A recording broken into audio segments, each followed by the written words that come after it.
It's summer. It's Hey, summertime in the city. it's true. Yes. Summer This is actually diamonds, perfect. summer. Wait, what is it? Have you ever heard that bit? These are my summer diamonds, Some some are of real it and on some are some of fake. fake. No, this is actually perfect for you because I'm so glad that you are here right now, live, talking with me for the podcast in June. This is a perfect. It's hmm perfect. You know what I'm talking about. Um. Anyway, well, hello and welcome to a very, very special and bittersweet, semi-sweet episode of Town Hall, a Black queer podcast with Bob the Drag Queen and me, Peppermint, the podcast where we journey through a theme by sharing stories, music, poetry, and art of varying depth and hilarity. Hey, everybody. Today we're talking about something super important, election year 2024. We're calling this episode New America, Our Home, Our Lives, Our Country. And we are going to discuss our hopes, dreams, and the progressive changes that we want to see. But before we dive in, we have a very important That's announcement. right. Okay, so this episode is not only the final episode of our season, but it may also be our final episode ever. We have had an incredible journey with all of you, sharing stories and insights and hope. And today we want to go out with a message of hope and action for all of you. Um, we also want to hear Absolutely. from you in the comments. Let us know what you think about this podcast. We don't really have the opportunity to engage with our listeners as much as we would like, and so that's something that is really important for us to hear. And when I'm out in public on the streets, running the streets, sometimes I do hear from people to say I love their podcast. So, like, let us know in the comments and wherever you're listening to this. Leave a comment, rate the podcast, like interact with us so we know who's out there. Yes, and it's been an amazing ride, and we're so grateful for our listeners. But first, let's talk about what New America means to us. Pep, what is the New America? Who is You she? know, I'm still trying to figure it out. Like if you'd asked me this question a couple of years ago, I would say New America is a much more inclusive America. America for a while, America is always changing, as is the world, right? And so America has certainly always changed. That's not new, and I think that there's different Americas for different people, for sure. But the overarching idea of America, at least one that I took away, was one that was less inclusive, and it was all about America, the American dream, the American values, and an all American boy and girl, and the American family. And what does that mean? The picture, the face of that, the people that represented for so long was one particular idea. Um, it wasn't until I was an adult that that started to maybe change, and not even as an adult. Like realistically, like more like the past 5 years, I'd say the transgender tipping point, like 2012, was when we really started to have more nuanced conversations about marginalized groups being able to speak up about the injustices that they face. Women, with the Me Too movement and the Time's Up movement, certainly Black Lives Matter, which started, well before 2020, even though it had more of a resurgence globally. Um, and so around the 2012, 2013, 14, 15, 16, is when things started to really feel like they were like shaking up in a way that the cracks were going in that would allow us to come to step in and show that there was more seats at the table, hopefully. And that certainly was something that I felt like was very, very clear 2020, last couple of years, 2021, 22. I think recently, um, it has felt like there's been a backlash to that.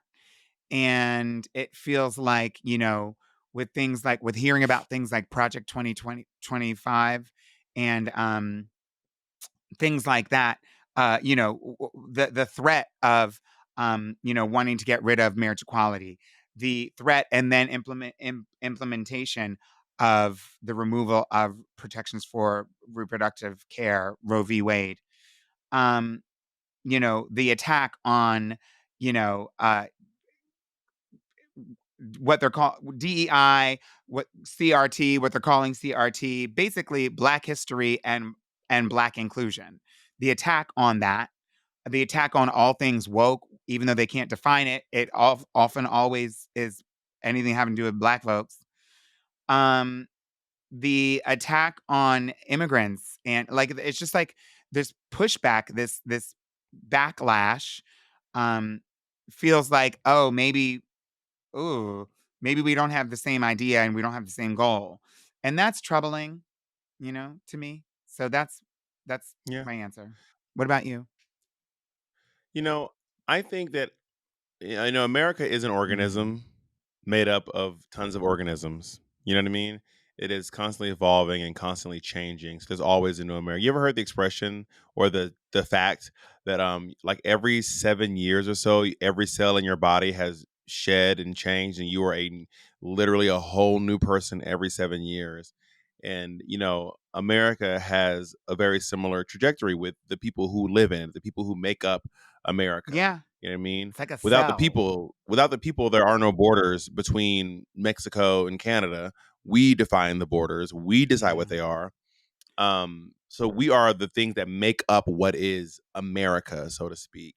And as we, the cells inside of the organism, are changing what it means to be America and what it means to be American, changes as well. And when it comes to New America, there's the hope for New America and there's the reality of what New America will be. You know what I mean? And I felt like America was really on a progressive trajectory, which makes sense because progress makes more sense than conservative is kind of a weird phrase to even try to conserve when you know that the only thing constant is change. You're clinging to something that you know will eventually change because you want to conserve it, but you can't conserve because the things that were serving people in 1865 are not going to serve people in 1965, not going to serve people in 1999, not going to serve people in 2024. Our needs as Americans are constantly changing. So As therefore the humans. laws have to be changing as well. You know what I mean? Um, and I think that something I heard a while back, sometimes when one group has so much power, once things start to become more equal, the people in power start to feel oppressed. And I think that that is what's happened in Certainly. America. And I'm interested in a new America personally where the wealthy are paying their fair share of rent to live on this land because they're not paying their fair share. The people at the bottom are paying the bulk of the money, and the people at the top have the bulk of the money, which doesn't make any sense. I'm looking for a where we have way more socialist and um, mutual aid options where people can help each other in their times of need, as opposed to um, this every man for themselves. Clearly, that's not working. Like what seems clear to me is that every man for themselves is not a thing. It's not happening. It's not working. We got to pick something new because that's not working for us right now. You know. I'm also So interested. Yeah. um, I'm also interested in I mean, kind of to that same regard. It feels, I mean, we already know money runs the world, right? Like that's not, we know that. And if, to an extent, if people aren't, if it's not, people are in a position, individuals are in a position, but corporations and companies and industries, um, like the medical industry, is in a position where it's profits over people, right?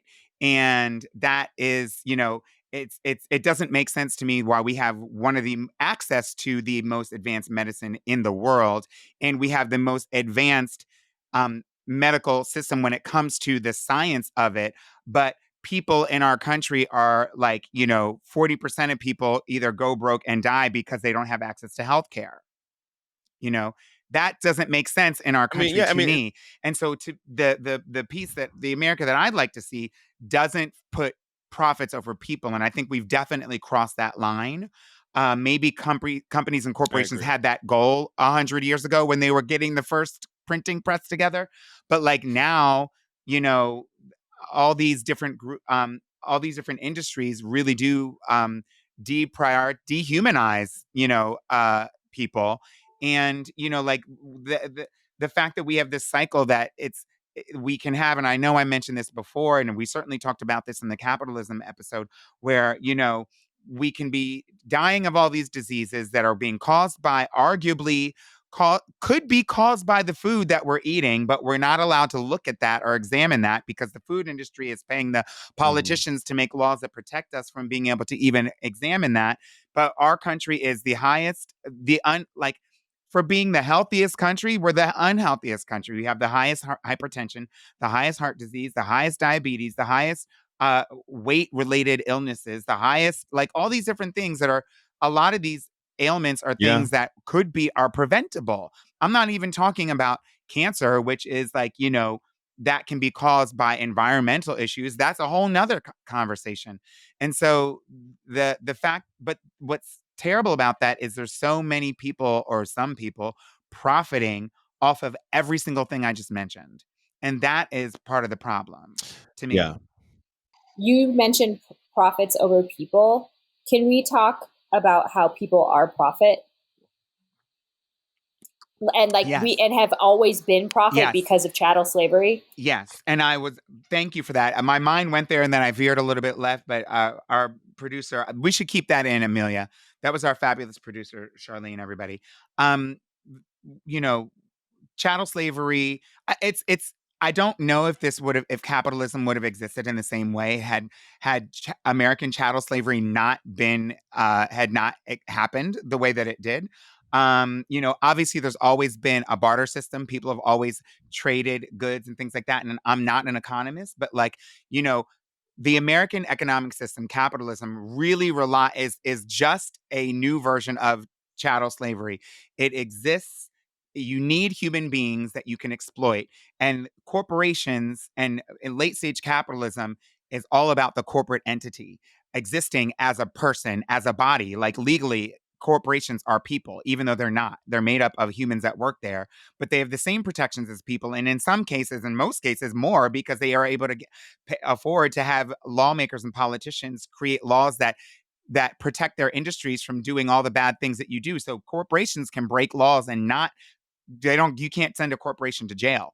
And so corporations are protected, and the people who work within these corporations are protected, which allow them to exploit the bodies, the labor and the physical bodies, not only just the labor, but also create conditions that make it unhealthy or unsafe for the workers that are working in whatever that industry is, or whatever that job is, that factory is, whatever they're producing. The whole goal of a corporation is to produce more and earn more money, but pay less to do it. Pay less, and the people pay people less every year. Like, if you paid 10 this year, next year you pay 9, next year you pay 8, next year you pay 7. That's not sustainable, because eventually it's going to be 0, which is slavery. But you also want the people that are working to put out more. So if they put out 0 the first year, they need to put out 1 next year, 2, 3, 3, 4, 5, needs to increase every single year. And so that is the system that we're under right now. And it does not work. That's what our doctors are. Our healthcare system is guided by. That's what our food is guided by. That's what our transportation and our energy is guided by. That's what our clothing and apparel is guided by. That's what everything is guided by.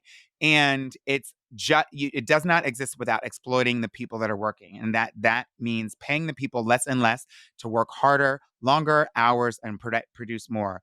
And it's just self-perpetuating. But it's not sustainable. Like, eventually we're going to get to the point where you pay the people nothing and they work 24/7, and then they just die. Well, I mean, not only that, I mean, people will always be the product. Even in places where you think you're not, even when you're on Facebook, even when you're on TikTok, when you're on Instagram, your Surprise. attention is the product.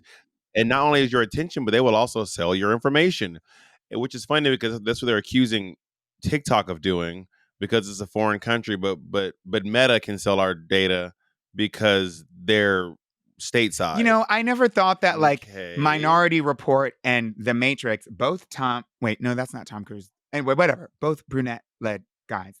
Keanu No, Reeves, Keanu yeah. Reeves was the Matrix. I know they don't look alike. I really do think I could.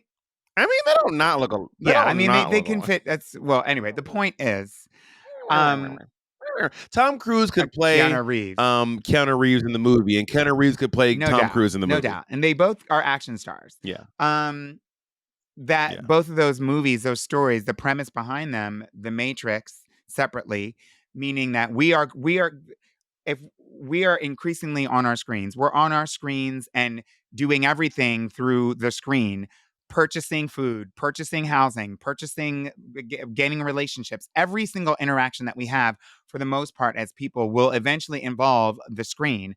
Even when I'm dealing with my doctor, I make my appointment. I communicate with my doctor through the portal. Like everything I do is having like through the screen. You can do it other ways today.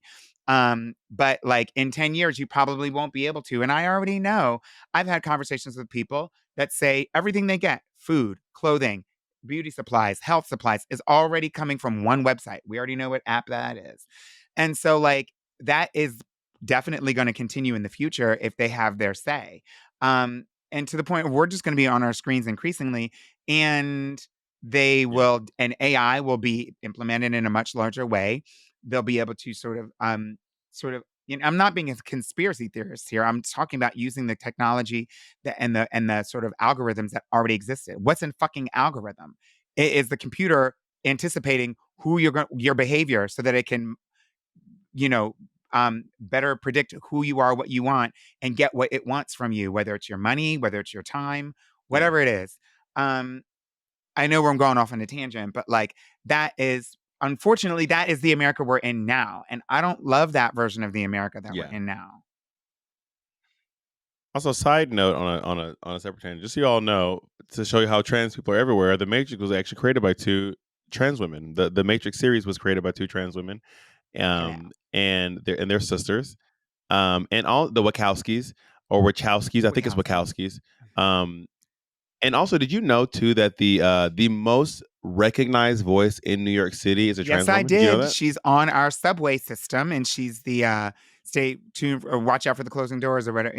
Stand Yeah. clear of the closing doors, please. And Yeah. she, And I think she also does like Chicago or Boston or yeah. something. But yeah, she's anyway. That's totally random. Okay, We gotta okay, get okay. back to America. America, to the new America. So listen, we need to address economic inequality, right? Everyone deserves a fair shot at success, which means living wages, affordable housing, and access to quality education. We also need to prioritize climate action, and our future depends on it. But here's the thing about all this stuff, y'all. When it comes to livable wages, there is enough money for everyone. There is actually enough money for everyone, but some people are hoarding the money. When it comes to how there are enough beds for every single person in America to sleep in a bed. Someone did a statistic. I can't remember what it was, but ooh, I just kicked my camera. Sorry. Someone did a statistic recently where they said like if every single church adopted one unhoused person and like cared for one, Oh, just one unhoused person, we'd probably be able to fix the housing crisis in America. there's so many of those. And don't even Go, get me go, go. started. I was saying, don't even get me started if the corporations who make money that ends up putting people on the streets were to do their pay their fair share, we'd be able to take care of Yeah, these I mean, people. it's all about profit margins, and the profit margins are like, oh, there's many, many, many products where the profit margin is well over 100%, like two, three, four, five, six, 700%, sometimes 1,000%. Apparently, to make the popular weight loss drugs that they're making right now, which I do think are important for people to be able to access, because we are the country that has the highest diabetes in the world, which is connected to the food that we can't really examine or figure out how much sugar is in and make any regulations, even though you get the same exact brand and the same exact menu item in another country, and they don't have that same level of diabetes or other types of disease because they don't allow those chemicals in the food in the first place. Anyway, we need these drugs, but the drugs alone are like $1,000, $2,000 per month for people when it costs them $5 to make the damn drug. Like they could literally do it for $5 and still turn a profit. And so that's a problem when we also have people who are dying on the street and can't and are starving with no food and no access to money. You know, it's wild. It's more than wild. But we should talk specifics. I'm going to say this one thing.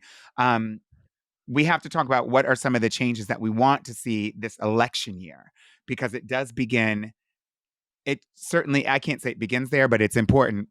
For starters, we need leaders who are truly representative of our diverse communities, which we've started to see and we need to continue to see. We need policies that protect and uplift marginalized groups, from healthcare reform that includes access to gender affirming care to criminal justice reform.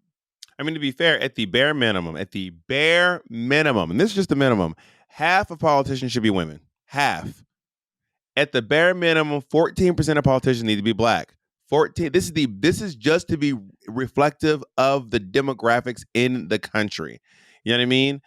We need at least what 10% of the population of the politicians to be queer.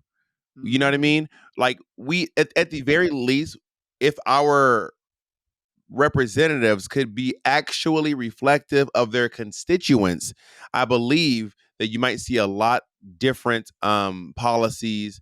And y'all, when we tell y'all to vote, when people say vote, you need to know that they're not just talking about voting in the presidential elections.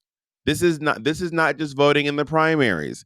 This is voting in your local election. This is voting for this is congressional. This is all of these votes truly genuinely matter.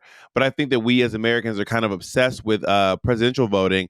And by the way, did you know that America, of all the countries who we're peers with, has one of the lowest Voter turnouts. voting turnout Speaking rates? of voting rights, we can't really talk about voting without talking about the need to ensure that every person has the ability to vote without facing barriers. Because what we're also seeing is lawmakers reinstating or sort of resurrecting or inventing laws that make it more difficult for people of marginalized experiences who don't have the same access to everything to vote.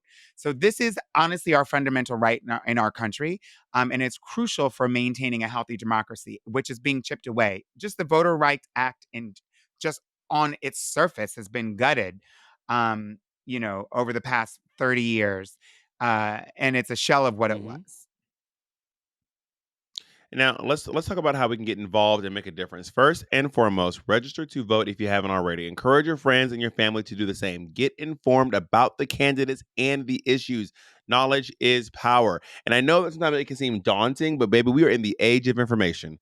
I can find out how to do anything from bake a pound cake to sew a couture dress, all from the comfort of my cellular Yep, phone. there's You them know what I mean? screens again. So with with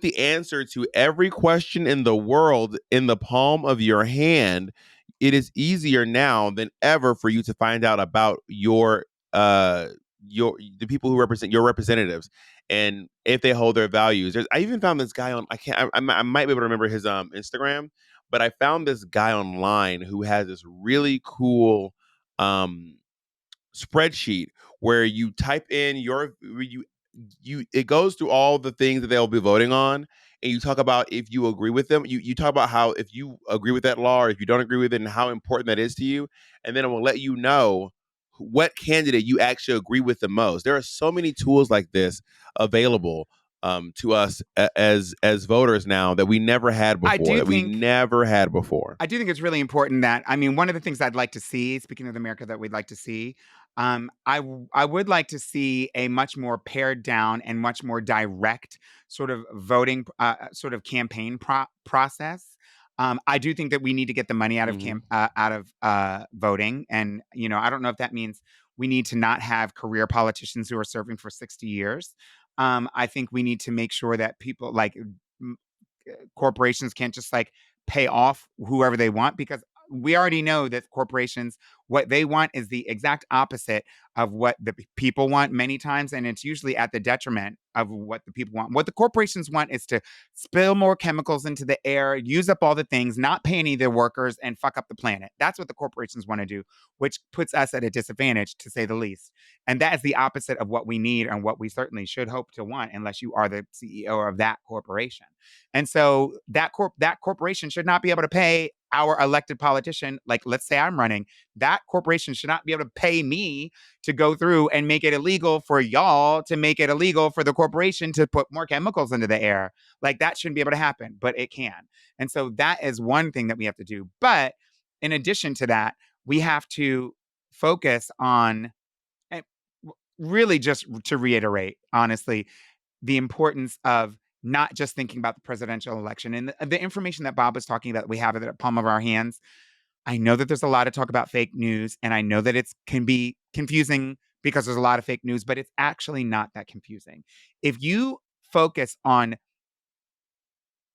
someone telling you something that's very specific and very clear cut and not so much and And verifiable and verifiable. not you please try to ascertain, try to determine if it's designed to make you feel a certain way, then you should go back and double check it. Obviously there's emotional stories, that's fine. But like if why you're going to vote for somebody is just because of how they make you feel and not because of what they are going to do and what they say they're going to do and what is done, or if it's a person that's already uh in office, then go back and look at their record, see what they've actually done, see who's paying them. That's really important. And don't just vote in the presidential election. Like Bob said, local elections are extremely important. And that's not just like your state senator, that's also who's on the city council, who's on your school board, who's going to decide what day the trash gets picked up on your side of the street, or who's going to decide. There's so many things that have to do with your daily, every single, like daily life. And that is all decided in your local city and state elections. From school boards to city council, every single vote counts. Also, I found the person on TikTok. His name is that Nick Powers guy. He has these really cool spreadsheets that can help you. And he talks a lot about voting and the importance of voting and how impactful it is. Now, beyond voting, you can also volunteer for campaigns, join community organizations, and use your platform to spread awareness. Every little bit helps. And remember, it's not just about elections. It's about staying engaged and holding our leaders accountable year round. I'm telling you right now, the way that you can get people that you want elected to the presidency, which is an important seat, obviously, is you start by changing from the Mm-hmm. bottom to the Mm-hmm. top. If you're reaching for the top, it's going to be hard to grasp. But if you start with your local and they move up and they move up and they move up, most politicians do that. And, obviously Donald Trump's first ever elected position was the president of the United States, which is a pretty rare circumstance, which is also crazy. I mean, you can't even get a job as a busboy without experience. You know what I No. mean? Let alone as the fucking president of the United States of America without any But work you can experience. if you have people that are Um, paying to help put you in there. And so I think we have to change that yeah. culture, but we can't change the culture unless we are participating, which is so, so true. So we all have a huge role to play in shaping our new America. It's our home and it's our lives, it's our country. So together, we can create a nation that truly reflects the values of equality, justice, and love that we all hold dear. Now, speaking of making a difference, let's highlight some incredible Black queer change makers who are already leading the way and inspiring us. Ow, absolutely. One of the first people who comes to mind for me is Andrea Jenkins.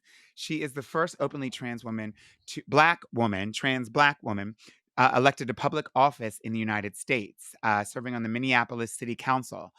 She is such a powerful advocate for the LGBTQ rights and racial justice. We got a chance to work with her office in when we first started Black Queer Town Hall. But let's not forget about Hope Giselle. Hope is a transgender activist and author who has been tirelessly working to promote LGBTQ rights and visibility. And her work in education and social justice helps to create a more inclusive world. Another inspiring figure is Phil Wilson. Phil is the founder of the Black AIDS Institute and has dedicated his life to combating the HIV and AIDS epidemic in the Black community. His efforts have saved countless lives and continue to be a beacon of hope. And we have Raquel Willis, an incredible transgender activist, writer, and speaker. She's a former national organizer for the Transgender Law Center and the former executive editor of Out magazines. Raquel's work focuses on uplifting marginalized communities, and she's a driving force behind many progressive movements. Now, these are just a few of the incredible Black queer individuals making a difference today. And there are so many more that you can read about, learn about. You can start in history because we're able to redeem a lot of those stories that we weren't able to uncover previously. But the one thing they all have in common is their work reminds us that change is possible. and that we all have a role to play. So as we move forward in the election year, let's draw inspiration from these change makers and commit to being active participants in our democracy. You don't have to, but it certainly helps to participate. I certainly think you should. Someone a long time ago told me you don't have to do nothing but say but I can die. Um, but if you want to see change, if you really want to affect change, you really have to participate in democracy. Yes, we do. Now, let's talk about some practical steps that we can take.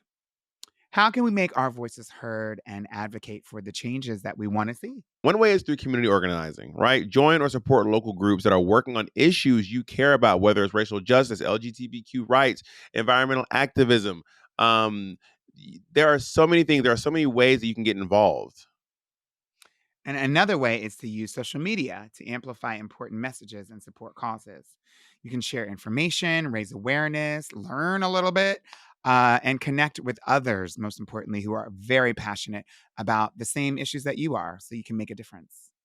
And do not underestimate the power of personal conversations. Talk to your friends, talk to your family, talk to your neighbors about the issues that matter to you, and Mhm. encourage them to vote and get involved. I know that nowadays telling people to vote has become a controversial statement, which I never thought I would ever see. I never thought I'd see the day where telling someone to vote would be considered truly controversial. Um, but if you think your vote doesn't matter, why do you think the votes of other folks do matter? Like, if they can vote someone into office that matters, why does your vote not matter? Mm. Remember, change starts with us. So, by staying informed, engaged, and active, we can create the new America that we envision, an inclusive America, a place where everyone is valued, respected, and free to live their truth. Now, as we wrap up this final episode, we want to leave you with a message of hope. Change is possible, and it starts with us. So let's just dream big, let's work hard, and let's make a new America a reality. Thank you all so much for joining us on this journey. And it's been an absolute honor to bring this podcast to you and share this space with you, Bob, and everyone listening. Um, Remember to stay hopeful and keep your eyes peeled for a potential bonus episode or two around the election, because we think that coming back to talk about these things, just in case you need a reminder, will be very important. And let us know again in the comments, in the sections, what would you want to see out of a fourth season of Black Queer Town Hall, the Black Queer podcast. I do that every Mhm. time. Let us know what you'd want to see. But until next time, whatever that may be, whenever that may be, please stay proud, stay strong, and let's make history together. That's right. You're right. Stay engaged, stay informed, and we must most importantly stay true to ourselves. We believe in you and we believe in a brighter future. Happy election year 2024. I hope it's happy. Let's make it as happy as possible, everyone. Well, special thanks to our entire production team. They work so tirelessly. We've had some really major moments, some ups and some downs this season that y'all may not even know about. And in the wake of all that, our entire team, everybody who works on the show, has been able to pull through and pull together and bring the show to you, because it's something that we each care about so deeply. And so, with that being said, we want to give a special shout out and special thanks to our entire production team. Executive producer, The remarkable, the hardworking, the diligent, the unshakable Tracy Marquez, our senior producer, the thorough, the intelligent, the glue, Charlene Westbrook. Our producer, Stylish. I don't think about how stylish they are enough. The stylish, the also remarkable, incredibly intelligent, and bold, very, very bold, Corey Nixon. our post producer, The efficient, the fingers faster than Mavis Beacon teaches typing, the the stunning Amelia Ritaller, our music, our heartbeat, our theme by the talented, the artful, the musical sensation, Oh, Lefember. And of course, I want to give a big thank you to one of my best friends in the whole world.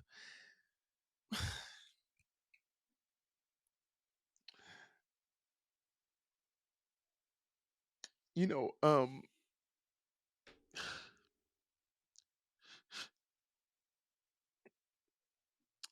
I just want to say that, in my greatest time of need, Pep, you really showed up for me in a really major way. And what was like literally the hardest time of my life, you just showed up for me out of nowhere. And I don't think I can ever thank you enough for how you made me feel. So I just want to I just want to thank Bob, you. I love you so much, and there's no thanks necessary for any of that. You've been there for me more times than I can ever even think that I know that I've been there for you. And I will I'll always be there for you. We are bonded for life. And yeah, and I'm just really happy and proud that we're able to do something like this together. We've done a lot of different things together, but something like this podcast that we're all doing together, but that you and I are bringing together is it just really speaks to like the style of our connection, our relationship, our friendship, and the same types of goals that we have. And I love you tremendously. I know that this has been a it's been a wild year for all of us, but I know that this has been a really tough and trying year for you personally, and I'm just grateful that we're able to do this and pull this together. And I love you so much, and you are so important to me. You are Thank essential you. not only to me, but I see how you reflected in all the people that watch you online who may not even know you personally but feel like they do, but then also the people around us and our friend group and the people around us.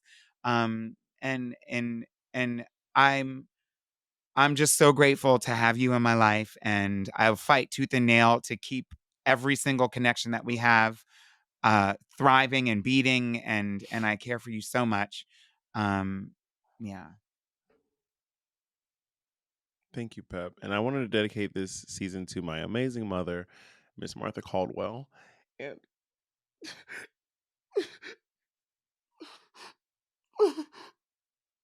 I'm sorry. This is really hard.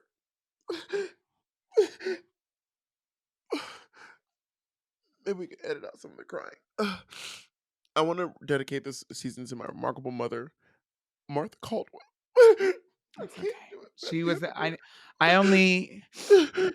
Bob Bob lost their mother this year and earlier in the spring, and Bob brought Martha, Miss Caldwell, mom, into the lives of so many of our I'm sure our listeners, if you're listening to this, you probably obviously you know who Bob is, and you probably if you know who Bob is, then you definitely know Miss Caldwell. And she was very special and a light obviously to so many people who probably never even met her. And um I don't even know what it's like to lose a parent, to lose a mother. I know that that's devastating. I'm sure that there's some people out there who can understand. I know that there are some people out there who've experienced this, and I'm just so grateful that you were able to share so much of your mother with us. For a lot of us, a lot of people probably maybe didn't even have someone that they consider a mother, and were able to see the relationship reflected back to them. Um, and she was so special. And I'm so grateful that you shared so many of the moments that you've had with your mom um, with us. And I'm heartbroken. And I don't even know how if I'd be able to be as strong as you've been working through this and still providing for so many people and being the pillar. I don't want to put all your business out there, but just continuing to do and be the same strong person and the same loving and caring person that you've been this entire time. um, and I know that she I know she's really proud of you. And we are too. And so I'm also happy to dedicate not only this episode, but this entire season to Miss Martha Caldwell. Uh, yeah, I love you so you. much. And if you want to honor my mother, my mother was an IT specialist. She was a woman in STEM.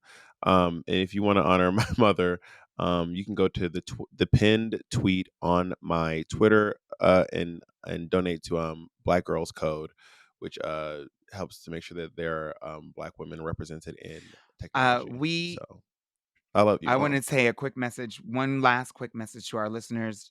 I know that this is obviously an emotional episode, but I know that times are feeling kind of tough right now, and I hope that you we've been able to be there for you. I hope that this podcast has been a source of light and joy and information.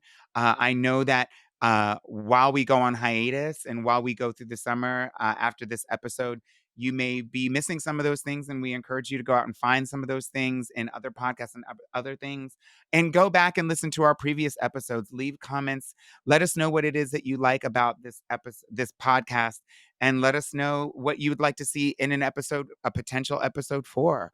In the meantime, we hope you have a wonderful and joyous summer. We are here with the community, and we will continue to be doing these things.